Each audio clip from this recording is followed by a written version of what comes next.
রব্বুল আলামিন এবার যেহেতু লুকমান রবের হক সম্পর্কে জানাইছেন সন্তানদেরকে, আল্লাহ তাআলা বলেন আমি এবার তোমার সন্তানদেরকে পিতামাতার হকের ব্যাপারে সচেতন করে দিলাম।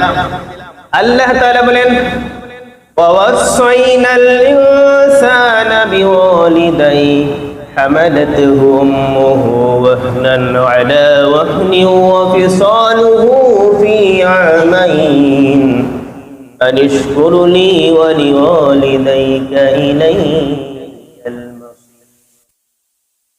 সুবহানাল্লাহ। আল্লাহ তাআলা বলতেছেন ওয়াসাইনাল ইনসান, আমি আল্লাহ তাআলা গোটা দুনিয়ার মানব জাতিদেরকে ইনসান, আমি আল্লাহ তাআলা গোটা দুনিয়ার মানুষদেরকে ওসিয়ত করছি। ওয়াসাইনাল ইনসান, ওসিয়ত করতেছি।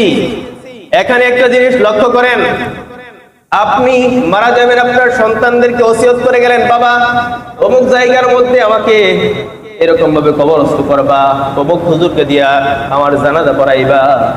ও বাবা ওসিয়ত করে যাচ্ছি, তুমি আমার জানাজার নামাজটা পড়াইও, এমন ভাবে ওসিয়ত করে। ওসিয়ত মানে হয় অনুরোধ, আবার ওসিয়ত মানে হয় আদেশ।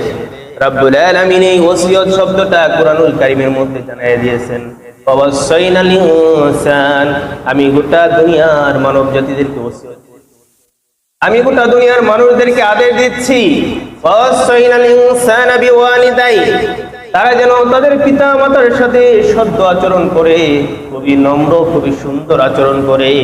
ওয়াসাইনাল ইনসানা বিওয়ালিদাইহি হামালাতহু উম্মুহু ওয়াহনান আলা ওয়াহন, বিশেষ করে তার মায়ের সাথে, কারণ তার মা একটির পর একটা কষ্ট সহ্য করে তাকে বড় করে। অতএব সেই সন্তান যেন তার মায়ের সাথে কখনোই কিন্তু খারাপ ব্যবহার না করে। হামালাতহু উম্মুহু ওয়াহনান আলা ওয়াহন, আল্লাহ তাআলা পিতা মাতার সাথে সদ্য আচরণ সুন্দর আচরণ করার কথা বলেছেন। তারপরে স্পেসিফিকলি তার মায়ের কথাটা আল্লাহ তাআলা হুট করে জানিয়ে দিয়েছেন হামালাতহু উম্মুহু ওয়াহনান আলা ওয়াহন, বিশেষ করে তোমার মায়েদের সাথে কখনোই কিন্তু তোমরা রূঢ় আচরণ করবা না। উম্মুহু ওয়াহনান আলা ওয়াহন, কারণ মা হচ্ছে একটার পর একটা কষ্ট সহ্য করে তারপরে সন্তানদেরকে বড় করে। আমার ভাই